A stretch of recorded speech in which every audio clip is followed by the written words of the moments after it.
friend, dad, loving husband. I'm here just to help everybody here and, give spotlights to all the artists and people like you that are trying and putting your heart and genuine passions out into the world. So, Andy Morales, thank you for, giving my first shining moment to be a host. Yeah. With that said, we're going to get into our first poet of the night, Jacob Moses, who has been doing, Jacob R. Moses. Let me get his stage name correct. He's been doing this for over a decade. He's a Staten Island resident, and he's amazing. I'm going to let him get the chance to tell you a little bit more about himself. Jacob.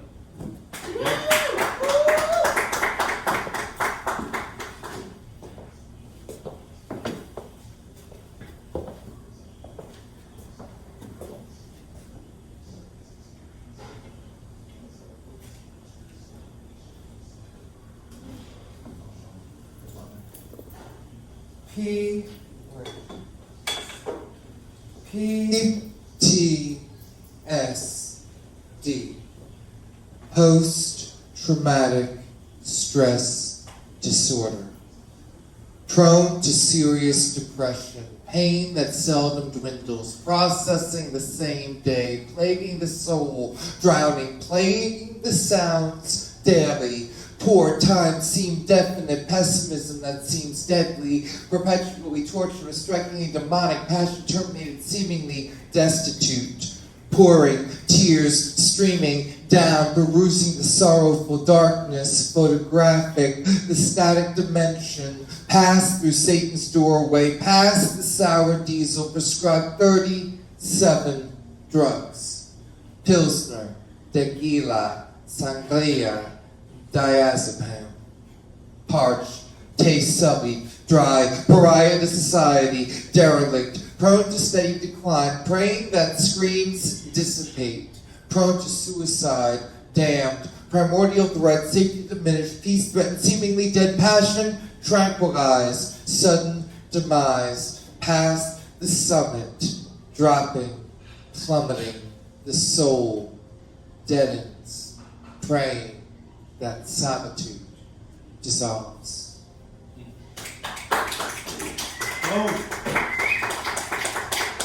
Hey everyone, my name is Jacob R. Moses. I am a poet, I am an educator, I am a spoken word artist from Staten Island, New York. And I'm definitely grateful to Andy for bringing me out here, MT literally for bringing me out here. I'm going to read some poems tonight, or afternoon going to evening anyway. This poem is called Pogrom.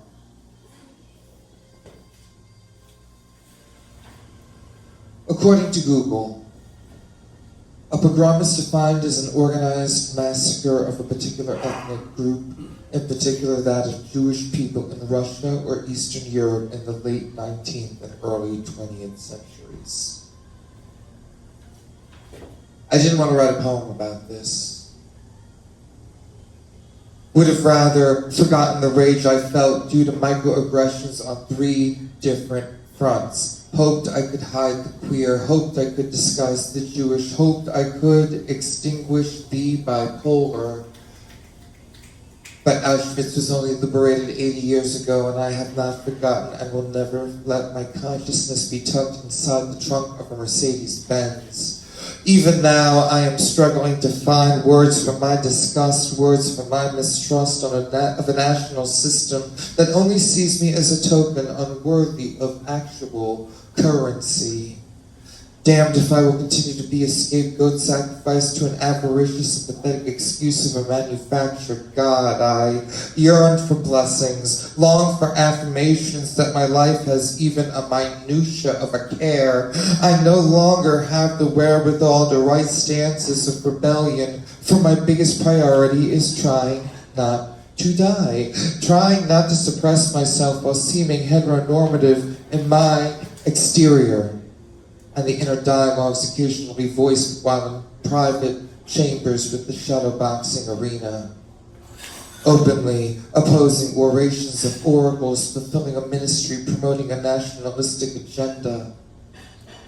knowing I live in a borough that openly protested my right to march in a parade, knowing that the same borough had swastikas sprayed on faces of Jewish politicians, knowing that my reaction to potentially losing protection from discrimination could be a reason to change my diagnosis from bipolar to Felicia. Didn't want to write a poem about this, but every generation needs prophets, and within every prophet there is a poet.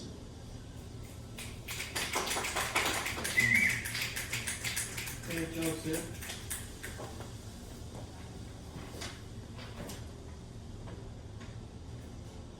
I am unsteady as I write this poem. I am not neat. I am not conventional. I am not serious. I will never move uniformly. I have been known to bend and curve. I ride waves prominent as those which emanate from my follicles.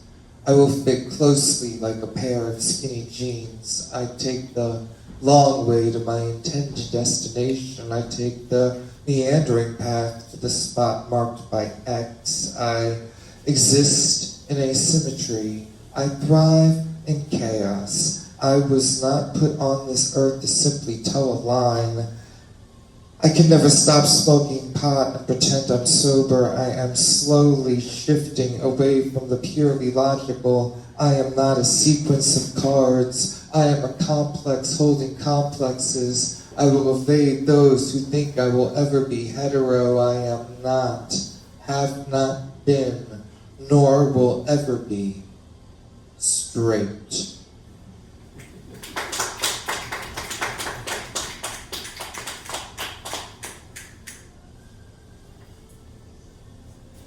Beast mode. Was I branded from birth? 3 6s mark my identity. Whether demons manifest their trickery in my psyche is one thing, or if blessings are embedded in a 3-ring circus, whether the trio of perfect numbers truly showcases what it means to truly live. For the word lived is devil spelled in reverse. The Hebrew word for life is denoted by number 18, and for certain my life has been eventful, even with the branding, even with promises embedded in hieroglyphics. I'm still interpreting them, knowing that 3 stages of development and 6 days of work led to a resting spot. For certain, I'm still doing the work, still discovering the penmanship skills necessary to draw 3 solid lines in the sand, triangulating my troubles as iron pyramids transmute to gold cubes. 2 extra faces to the Gemini, 3 split personalities in one. Am I cursed? I know the answer. It's 3 6s of one and 3 half-dozens of the other. Amazed that after 40 years, I can still nail my calculations, and now I need to apply this numbing solution to the area where my soul is dissected in this operation of obtaining order. They say the devil is in the details, and my double helixes are the blueprints measuring the dimensions of my horns. I'm still discovering my wingspan, knowing the only way to heaven is to fly, for a little rowboat won't get me to the reaches of eternal damnation. Maybe I am a fallen angel, but I could always get up. Yeah.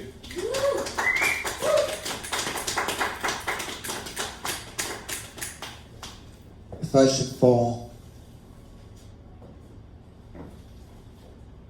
don't know if I can rely on you after all is said and done. Nastiest things said to me have been exclaimed by you, and no doubt you see me as scum for all the mistakes I've made and all the adversity I've faced throughout the duration of my adulthood. If I should fall, I won't drag you down in the same way you have with your resentments and your envy, and you know damn well you possess the venom of the snakes you embody. I was addicted to you.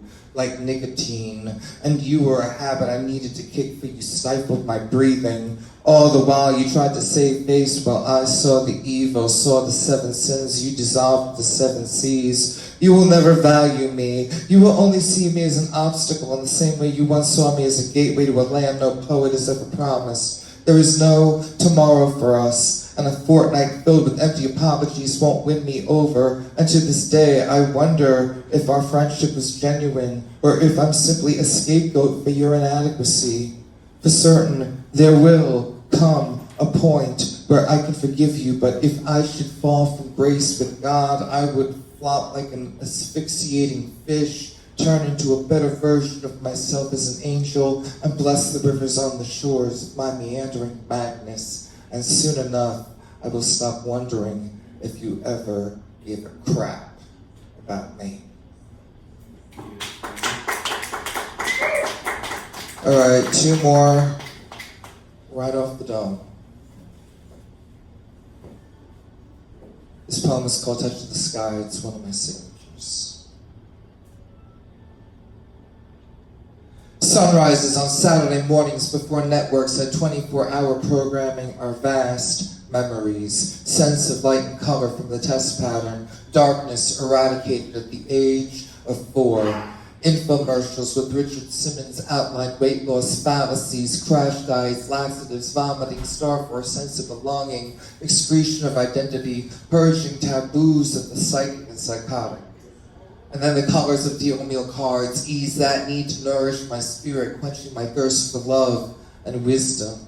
And in the morning I had no rooster to wake me, it was Tootie from the Home Shopping Club who woke me. Gold and emeralds eased my chaos, adoration adorned and fever fueled. Perceptions of color often defined the ColecoVision, Atari, Commodore, lower,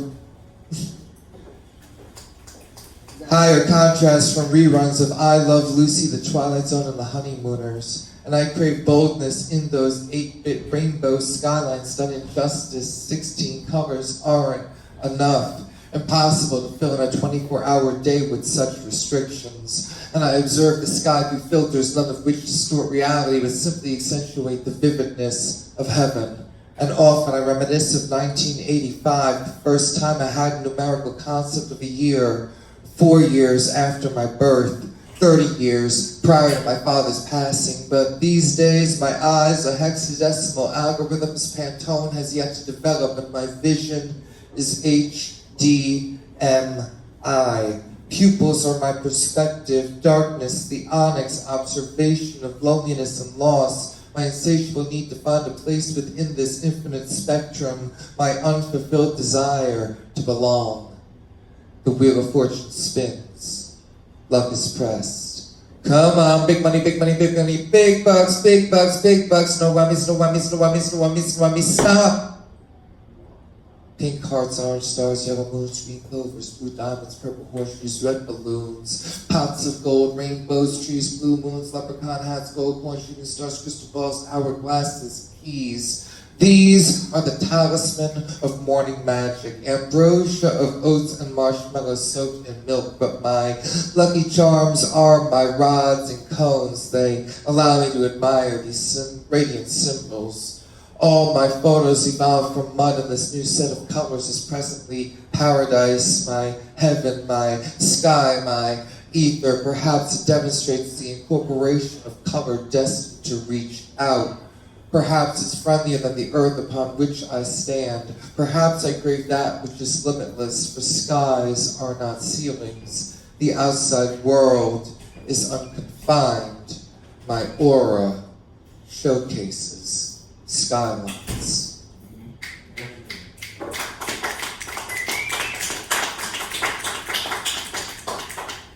And I do one more.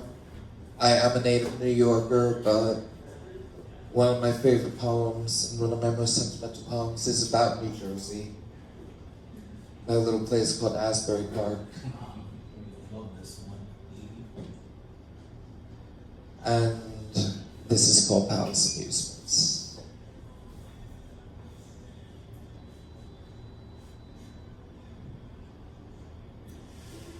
Asbury Park greets me within your thin-lipped, toothy smile. At the end of every labyrinth, you straddle the seashore's yen. You are a funhouse mirror distorting my figure, yet always finding abundant embodiment within my gut.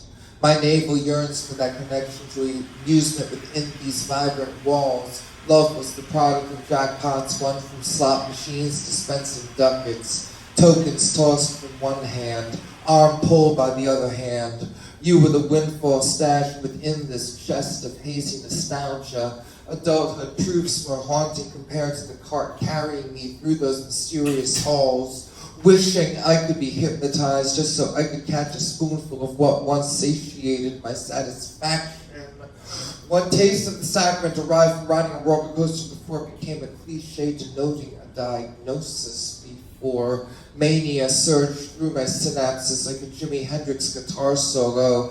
After bumper cars foreshadowed the accidents I faced throughout the static frequencies of depression. If you were a Eucharist, I'd be an idolater. For you were the body of a god I tasted before knowing what it meant to be a righteous Jew. You were the excuse I needed to play hooky from Sunday school. You were the choir who greeted me before I possessed the voice to echo any calls I desperately needed to answer. You were the calming voice I needed before my own soothsaying emerged. Now the tongue with which I speak needs to taste the honey into which I dip my apple. Now this fruit stores nectar of passing years in a cloud, access via my digital thumbprint, repress via my carbon footprint, pollen is carried by a generation of workers and drones. If I left an intention on my doorstep, I'd wish for it to be carried by the westerly wind. I'd hope the corners of the crown in my castle mirrored this palace of amusements. I'd pray the pleasantries could be contained by the channels from which we feel joy. May our data be easy to transmit, even if our devices are outdated. May said devices be reused as analog anecdotes. Let them be paperweights for the childhoods we cherish, preserving a trail back to the inner offspring, struggling to spawn and survive.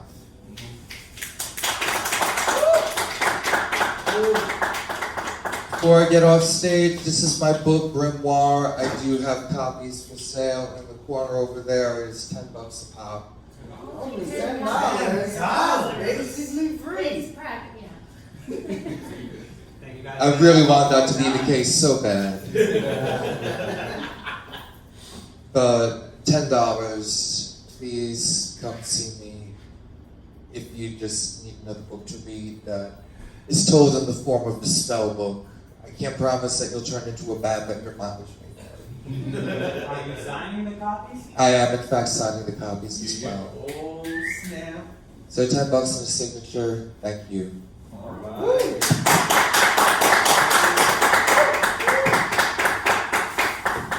What a beautiful song. Can we get one more round of applause for them, please?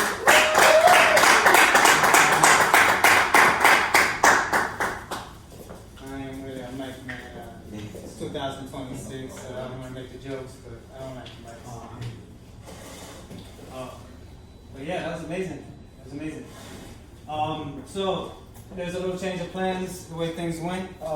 We are waiting for our second feature artist. It was supposed to be 4. Weather situations, things happened, so 2 of them couldn't make it.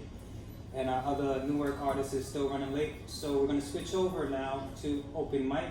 And I'm going to get it started in case anybody else didn't get a chance to sign up and would like to. Then they can get their little moment to shine. So yeah, I got some new stuff. And as my friend said, Newark, new shit. Okay, you guys have fun so we can curse when we're done. Okay. Yeah, let me pull it up and get ready.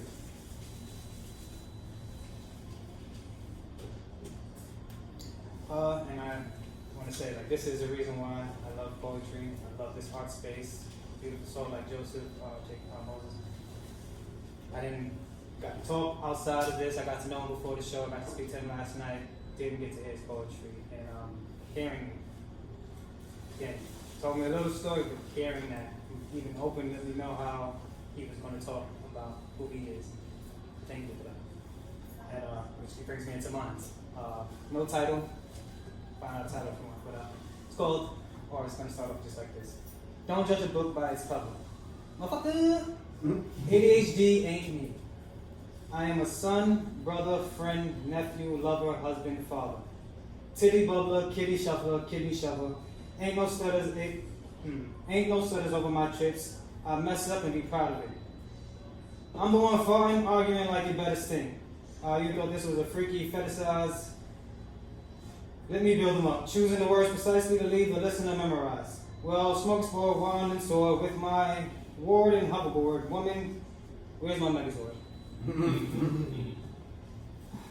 Don't judge a book by its cover. Remember to love thyself and be true to you. Genuinely, we are beautiful. If you haven't heard it today, we all love you. Bunch of randomness comes together. We get pauses. We get this. And that's it. Just simple.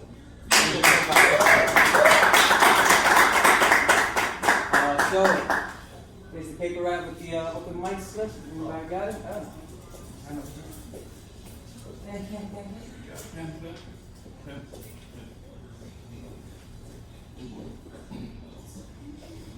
Okay, I got an order to this. All right, we're going to start off with the first one on here. We're going to start off with the social handle at Don Krypton Official, and I think that's on Instagram, Facebook, so any social media. Pretty sure he's all over the world. YouTube as well. Don Krypton, you a poet, and my brother, my friend. Come on up.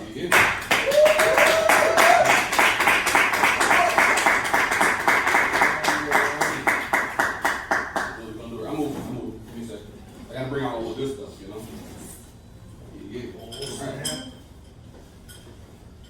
Gonna do it right. When I say Evolute, y'all say culture. Evolute. Evolute. Culture.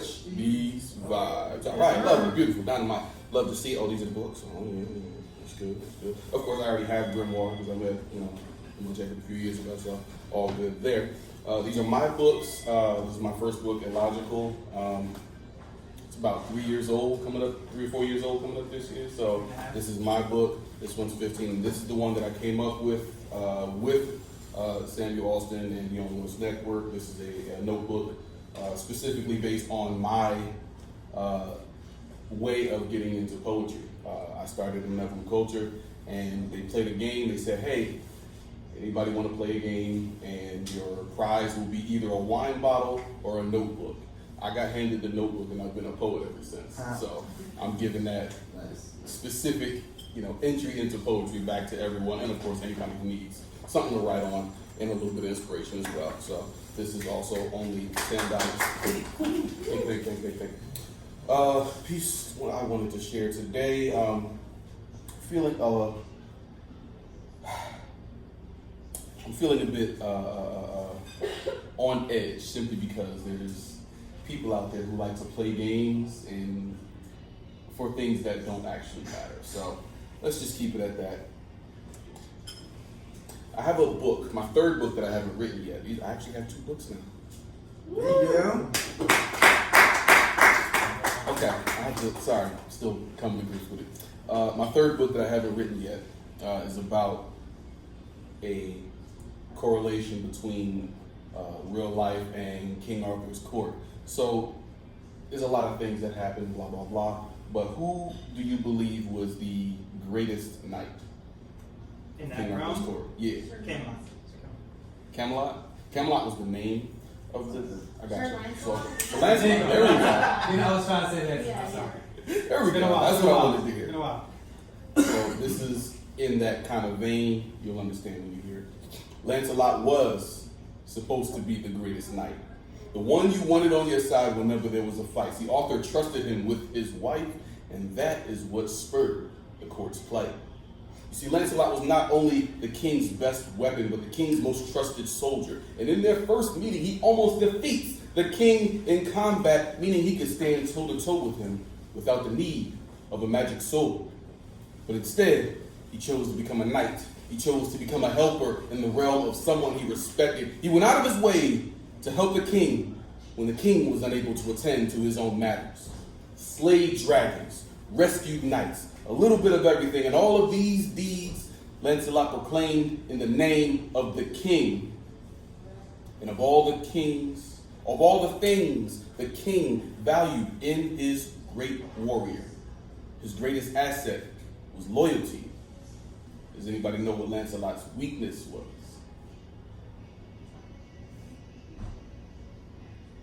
He was easily manipulated by the mystic forces beyond his control. And of course, the women.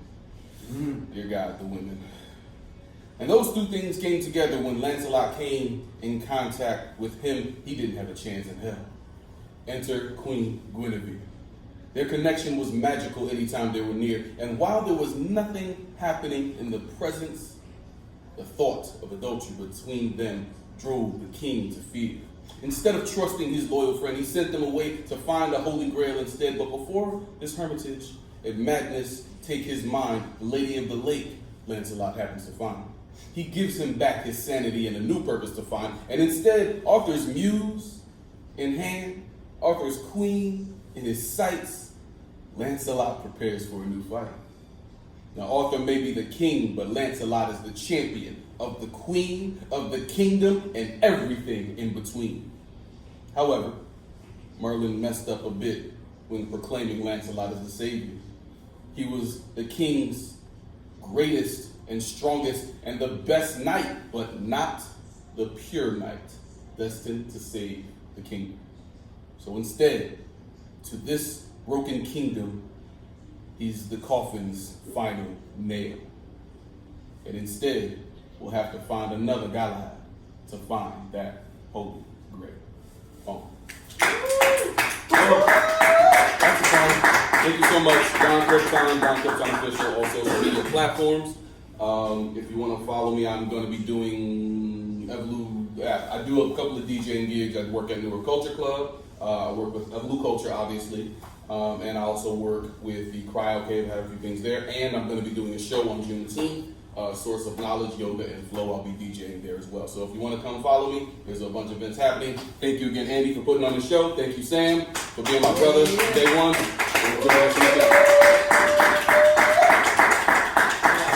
Yes, amazing. Oh man, I was still reliving that poem. Cool, from Greek mythology to the realm of the knights, the holy knights. So, yeah, we got it all. But we're gonna go straight into it. Our next poet up is Anna. Indelicato. Thank you, because I can't read, my writing is bad, and we write the same. Yes.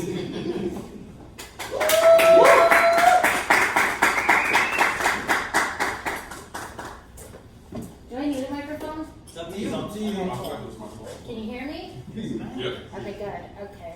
I was really happy when someone messaged me and told me about this mic because I live in Bayonne. I'm always going to Jersey City, and I had no idea that this existed. I've met you. But everyone else, like, you're brand new to me, so that's really exciting, to be around Staten Island and Bayonne people.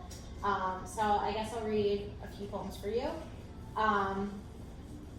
This is called The Wars. I cry about the wars, for I have seen terrors so dark, the black ink in my blood needs to leak out a faucet of tears. I cry about the wars. Robbed of childhood, robbed of family, living on breadcrumbs, robbed of the safety and blood ties. I cry about the wars. I long in silence. I swirl the poison black ink, simmering under the surface slowly, bubbling. Seasonings, breadcrumbs. I simmer, sigh. I think about the wars, but my tears are dry. The poison leaks out in a purple smoke. All that's left is ink, pen, and the wars. Thank you. Okay, trying to think what to read.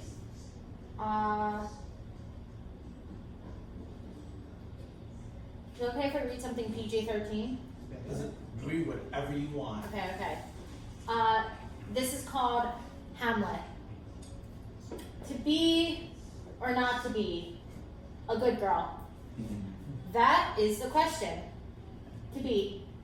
Doesn't it feel great to be good? What's the best way to encourage so good becomes great? And in the heat of the moment, it flows naturally. It's just a little fun. Not to be. But imagine a man calling someone a good girl in this economy?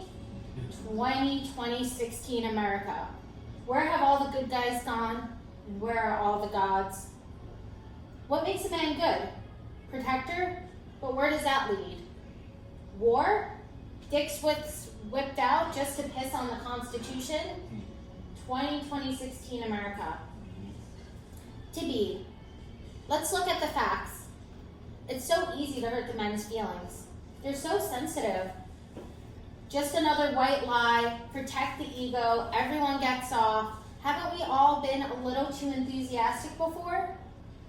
You know, cheer for some sports ball?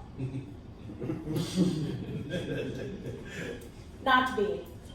But doesn't it literally feel juvenile? We want to feel sexy. And now we're thinking about training our cats, who are such good girls, but arguably the wrong type of pussy. To be or not to be. But how can we be when we don't have to look for long before we see men and we think, is there a good man left among them? Let alone a good boy? We don't have to look for long before we see the women cry. Because the men running our country prefer their good girls to be children, which is really what girls are. And the good boys just blame the boomers. To be, what does our language say? What are we normalizing? But baby, I have felt so safe in your arms. And baby, I have loved your touch. And baby, you are so good.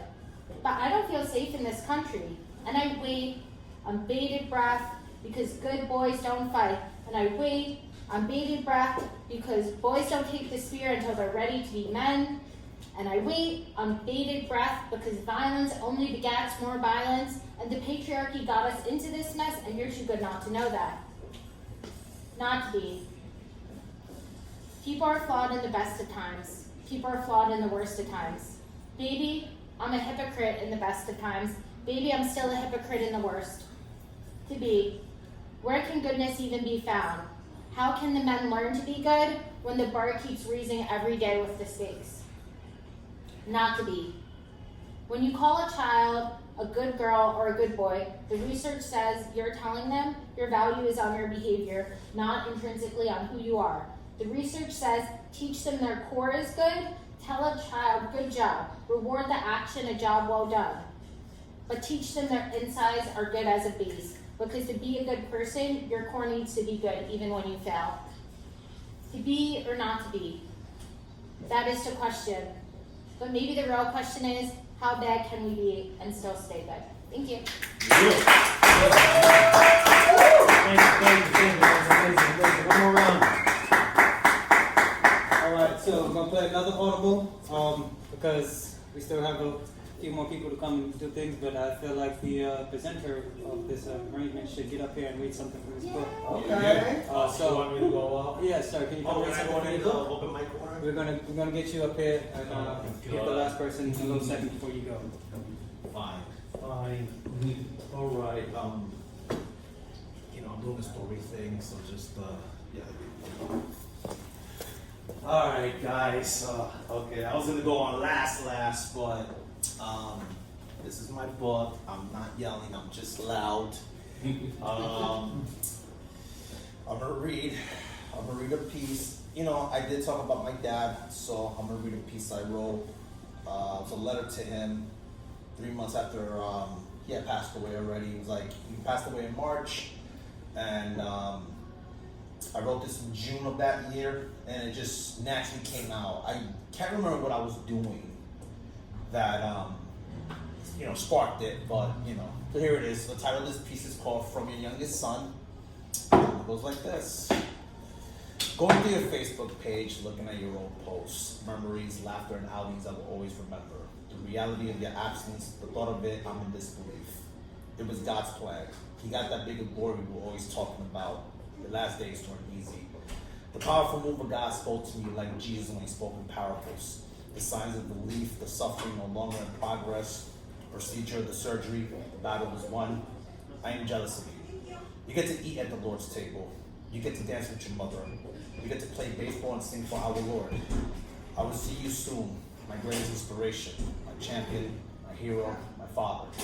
Forever will love. Here at this side. Thank you. Yeah.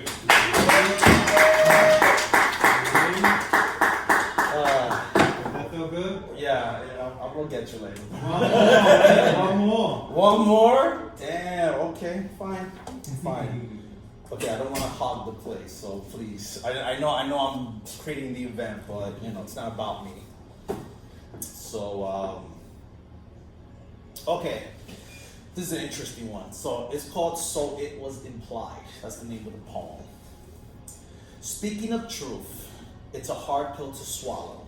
Coming from a person who used to lie about themselves because they had no social life. They were sheltered. They dealt with an identity crisis and was too ashamed to admit. They were on lockdown, a very difficult chain to live up to.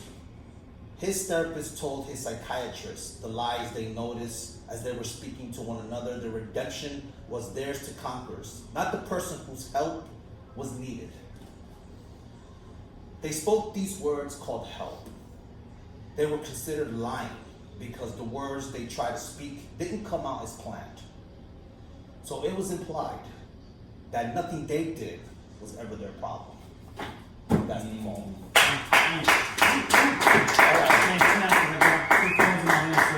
Alright, I'm doing this on your behalf. Thank you so much. My name is Andy Morales, Unraveled Poetry Syndicate.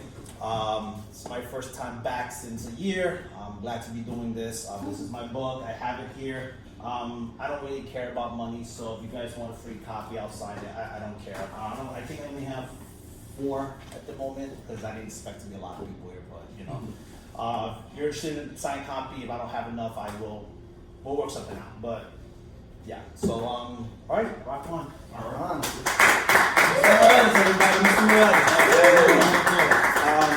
This is my link, my QR code. So if you guys, it's here. You got it and stuff. It's right here. So all right. So we're going to go to our next open mic signing, and then we're going to take a little intermission. If the next feature artist is not back, I already have signed up to close out the open mic if nobody signs up by the time we come back from intermission. With that being said, so our next person is MT Paridi. Yeah. You You absolutely did. got the best handwriting. What's up, y'all? Yeah, so I don't know. I only know Jacob here so far. I'm from Long Island, New York. But I run a poetry and art magazine called The Scene, which is all about highlighting and connecting the very vibrant but independent open mic scenes all across New York City and Long Island. Right? So like yourself, you're like, I didn't know there was something. What we do is we put out for that region a calendar of open mics every month in our magazine for the different areas in the region. And we print your poetry. It's the community's poetry. It's free to submit. We've been doing this for going on 3 years. They come out monthly. They're an analog, in-your-hands magazine. So if you're ever coming to the New York area and you want to check out what's happening, tap into thescene.life. That's on Instagram. That's also our website, not .com, thescene.life, and you can find out how you can submit and how you can get involved in other ways. So I have copies on me. This is the May issue. It is featuring an open mic in Staten Island called Who Needs Healing.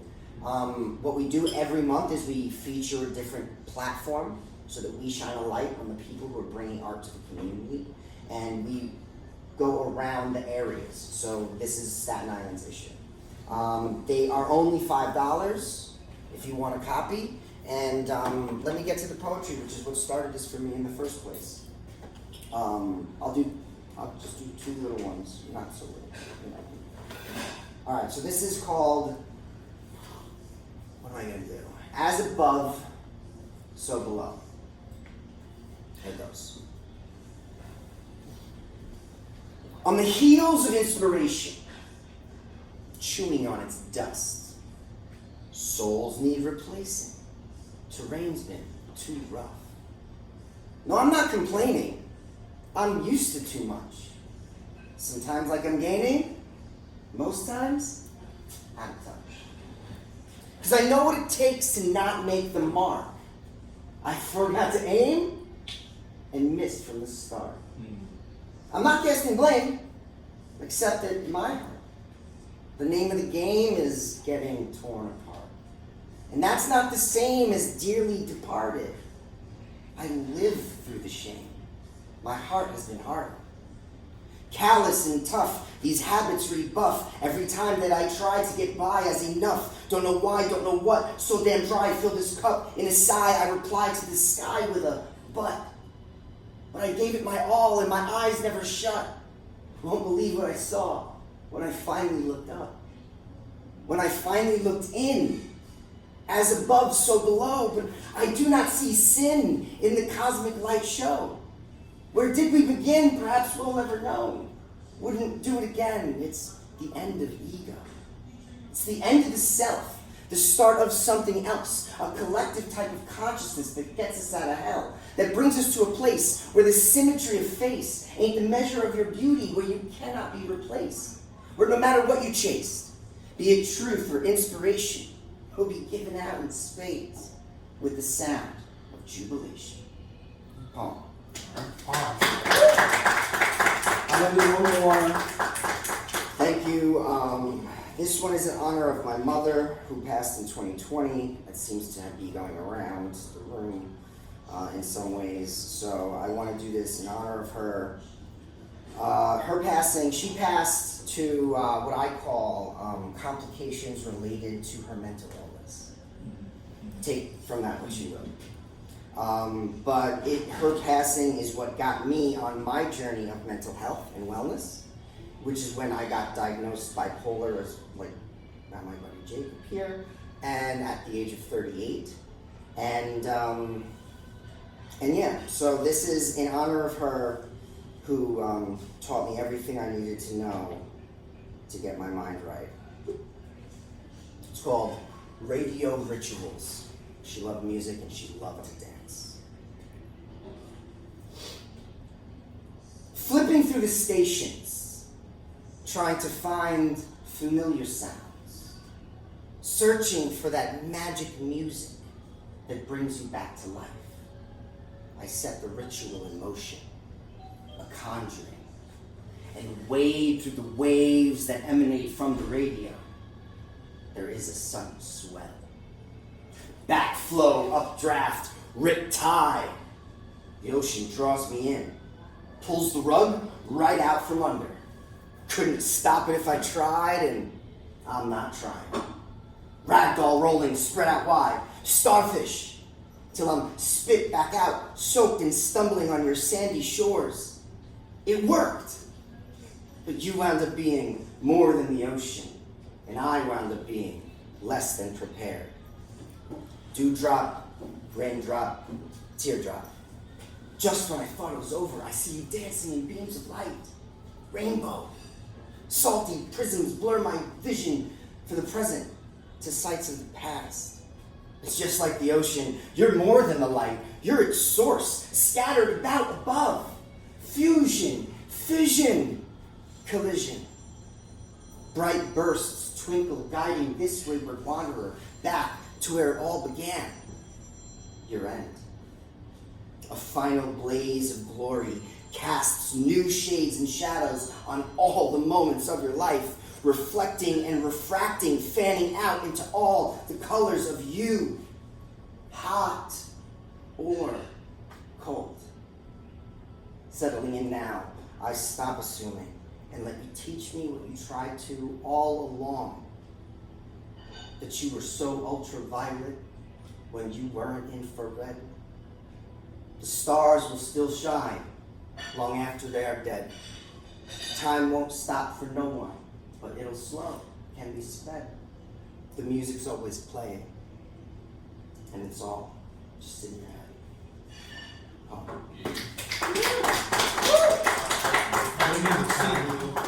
Before you I gotta switch the battery. Yo, remember what happened to what I said? Yeah, you're right on time. Yes. Holy shit. Literally, it says change the battery. Wow. Yo. Thank you. I'm MT Paridi. You can follow me and find me on Instagram, MT, the initials, Paridi, like Big ZD. But more importantly, check out thescene.life and pick up a copy if you want. I'm sitting right here. Oh, that's it? No more poetry?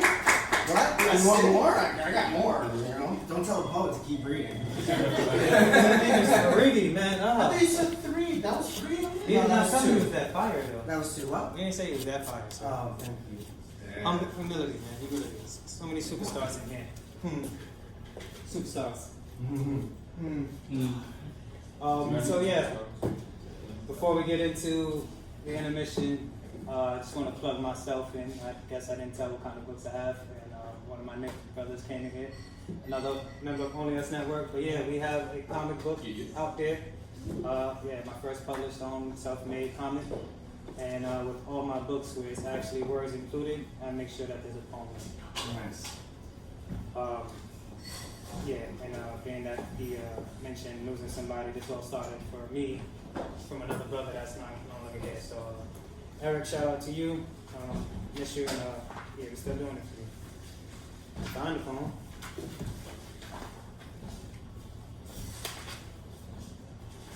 All right. A little piece of all of us. Poem, believe it. P.S. I purposely make mistakes. I'm not perfect, not trying to be. Forgive my grammar, love my speech. Cause all of my people talk like we.